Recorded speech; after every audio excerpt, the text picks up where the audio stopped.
You have heard the phrase girl power, girl boss. You probably remember the book Lean In from more than a decade ago.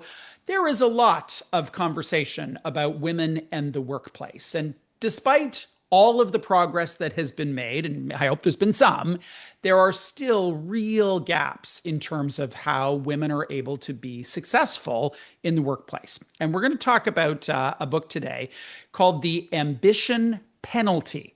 The subline is how corporate culture tells women to step up and then pushes them down. Its author, Stefanie O'Connell, joins us today from New York City. Hello there.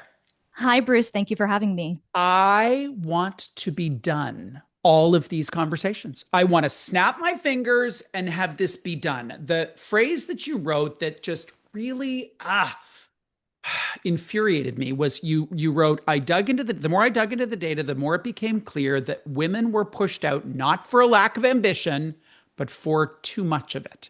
Mm. Let's begin there. What was the crystallizing insight for you that captured the essence of this? Well, to your point about these books like Lean In and the Girl Boss era, I came of age during that time period. I Mm, was a 90s kid. So I mm, grew up in girl power. And by the time I entered into the workforce, it was full scale girl boss, full scale women's empowerment. And yet here I am turning 40 with my whole generational cohort facing the exact same pay gaps as we had 20 years ago mm. and facing a lot of the same stalled out outcomes as my mother's generation. And in some cases, seeing gaps growing in size instead of getting better. And so, what I really wanted to reckon with was this story of how far we've come and how much it was really based on a rhetoric of empowerment as Mm. opposed to the actual material outcomes and improvements. And to your point, the way in which that kind of stalled out revolution was getting locked in place was by weaponizing women's other identity characteristics and behaviors against them, even as those same behaviors were rewarded in their male peers. And ambition is a textbook behavior. You change the pronoun in front of the word ambition, completely changes the connotation. He's ambitious implies a praiseworthy drive to succeed. She's ambitious has a negative connotations in many contexts. It implies she's selfish, not a team player, not a great fit. And that was what came up in the interviews I did with women for this book, were the very same things that men were reliably implementing to get ahead was Mm. being weaponized against women to hold them back. You find a way to hold the anecdotal and really compelling stories with the data. So we'll get to some of the anecdotes that bring it to life, but I actually want to start with the data. You quote a study from a software company called Textio that looks at performance reviews across 250 organizations. So that's an enormous sample size. What are Mm. some of the key findings that resonated most for you? So what you see in that survey, and a lot of surveys like it, is that you have high performers who are identified as such, but the women who are high performers are much, much more likely to be getting negative feedback relative to their male peers. And not only that, but the negative feedback they're getting is not in relation to their performance because we know they're high performers. It's in relation to their personality, Mm. not something tangible, not something that's like, oh, this person is undermining the team or undermining the work product, but instead, this kind of thing where the very same kind of characteristic that is being used as a reason to work with these high performing men is being weaponized against women. So even if women can't be excluded for a problem with performance, by weaponizing this kind of personality, not a great fit, difficult to work with, kind of squishy metric against them, you can always find some new way of maintaining that same exclusion. You assert that it is the workplace, not the work. Talk about performance reviews. What are some of the other areas or examples in which your theory really comes to life? Yeah. So there was a really great paper. And as you said, this is a very data driven book. Yeah. So there's so many fabulous data points throughout it. But one of my favorites that really exposes this double standard really looked at why women were held back from leadership positions. And it wasn't this explicit, we're not going to hire her because she's a woman idea. Instead, you saw women who were young being excluded for being too young to be considered leaders. But women who were older were excluded because they were considered too old to be seen as leadership material. Meanwhile, younger men had their age reframed as an asset. So it would be, he's a fresh new thinking. He's the next generation of leadership. That's the guy we need on our team. And older men would have their age reframed as an asset as well. Seasoned, experienced, exactly the kind of hard fought, earned wisdom we want leading us. And this paper identified 30 different identity characteristics that were weaponized against women in this way through double standards, where the same thing that was considered an asset for men was considered a liability for women. In straight couples, the woman generally carries the baby. That's generally how that works here. And if we would go into the time machine, it was the sexism was overt that a male boss would say, either say or it could be in the unsaid, I'm not going to invest in you because you're going to get married, you're going to leave and have kids. Where does that play into the narrative today? That question that workplaces have about commitment and do we train and develop these humans because, they may get married and they may go off and have a kid. Yeah, and that kind of presumes that men also don't get married and have children, right?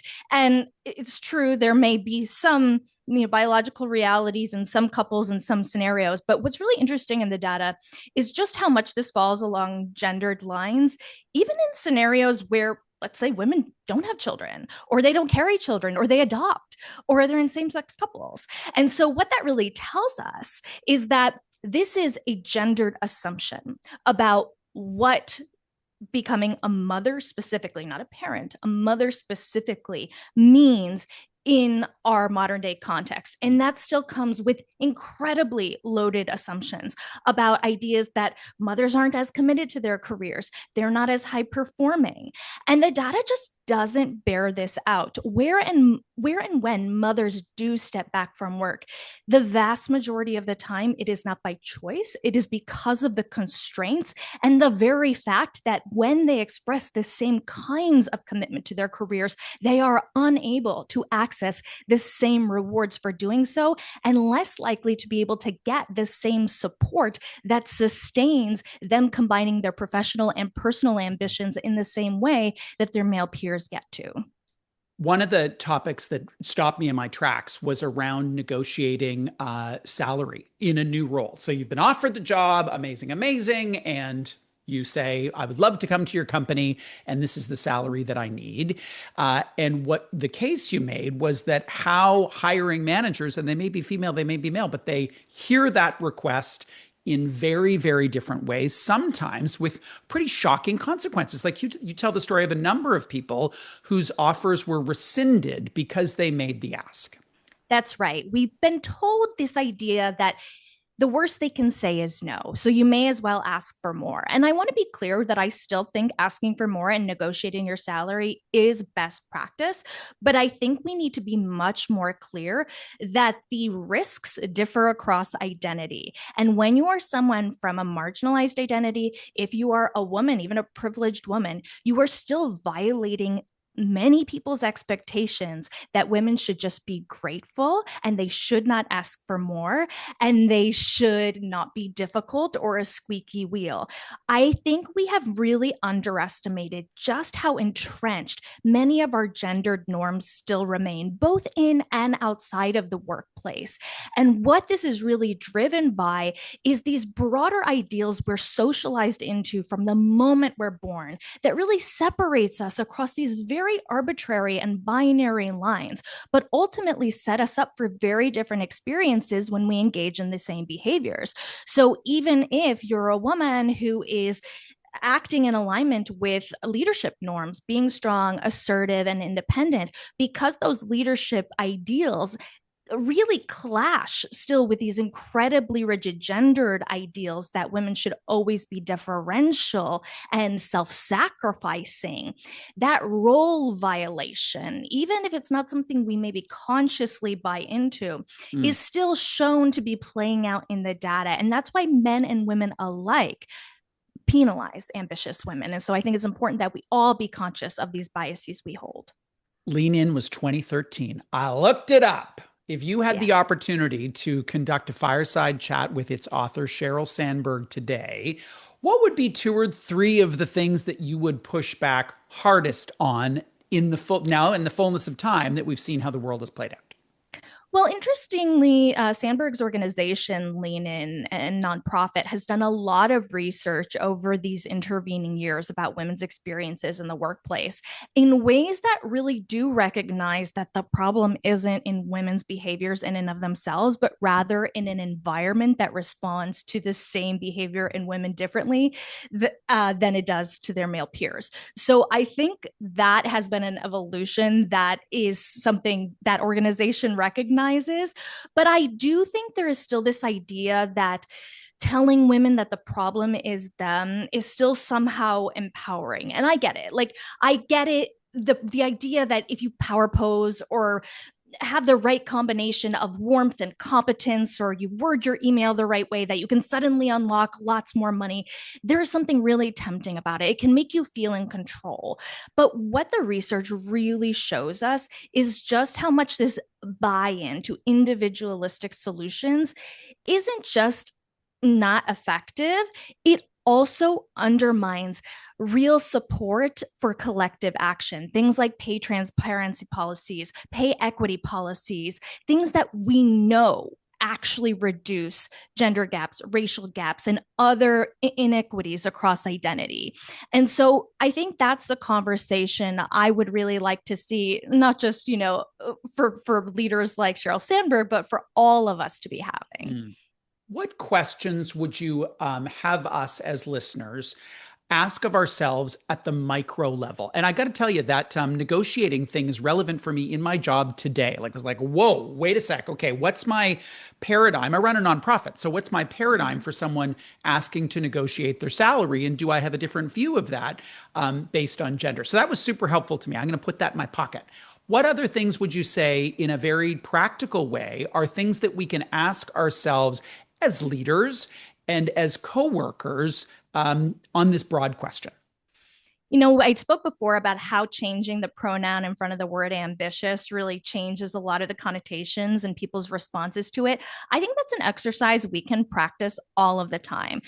If we are having a completely different response, even internally, to somebody doing something based on the identity of the person doing it, that is not a problem with the behavior. It is a problem with the way we're responding to it and our expectations. The other thing I would say is that there are so many of these in-baked biases that the research shows us when we think we don't have them, we're the most likely to enact them because we stop getting curious and we Okay, you have stop to say looking that out for again. them. You have to say that again. I Yes. need you to So this repeat is what you just called said. I heard you. I just think it bears repeating.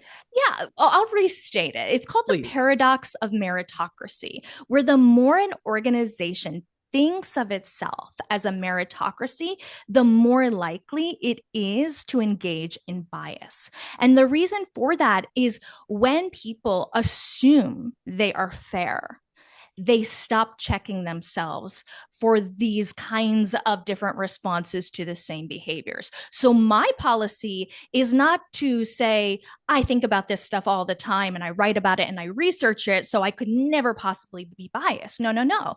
My policy is to start with the assumption that you are harboring some kind of bias because it's not saying something about you as a bad person, but to recognize the reality that we are all conditioned in the context of a very biased world. And so that is not something we check a box and overcome. It is a daily practice that we need to constantly be aware of. And of course, gender identity is just one of many, many metrics. It's one of my favorite to look at because it's so obvious when it's playing out, when you only see 10% of of women in leadership running companies, and we're not treating this as a crisis. I think that's fascinating. I think there's been a level of complacency with where we have gotten to. And I think what I really wanted to do with this book is like give us a couple of these reframes, like changing pronouns, like assuming you're biased instead of unbiased. And then I would say that the third thing is to really think about anytime you see a huge gap in representation or outcomes across identity, don't attribute it to the identity, attribute it to the environment. And when you start to do that, you will start to ask questions. Because what happens when we see, let's say, for example, that mothers are earning $500,000 less over the course of their career relative to fathers, there's often this kind of brushing aside. Well, they're raising children, so that makes sense. Well, that doesn't actually make sense because fathers raise children too.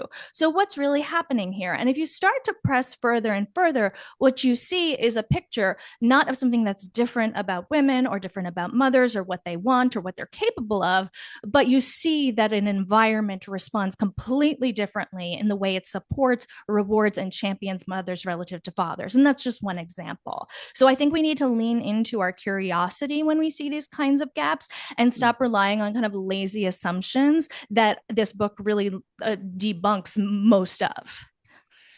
I want to come back to this core word of ambition and Mm, ask you to give me the colors and flavors of what that word connotes in a yeah. work environment. We talked about an ambitious person would, of course, negotiate their salary. An ambitious person would, of course, be overt about their career objectives to be CEO by the time they're whatever. What other ways does ambition show itself that may be less obvious?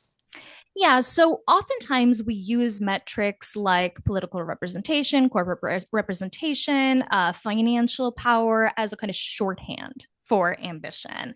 And those are by no means exclusive markers of ambition's presence. As I use it, ambition is very expansive. It is doing the things that you want to do to be seen and valued for it, and to really understand that the things you want to do are in alignment with your values. They're not just chasing goals for the sake of checking things off the list or climbing a ladder that might not even lead to where you want to go. There's a values alignment there that is also being reflected back to you in being seen by value in the community. And so, what this book is really about is understanding how that pursuit for women really gets constrained as soon as we talk about ambition in the public sphere instead of the Mm. private.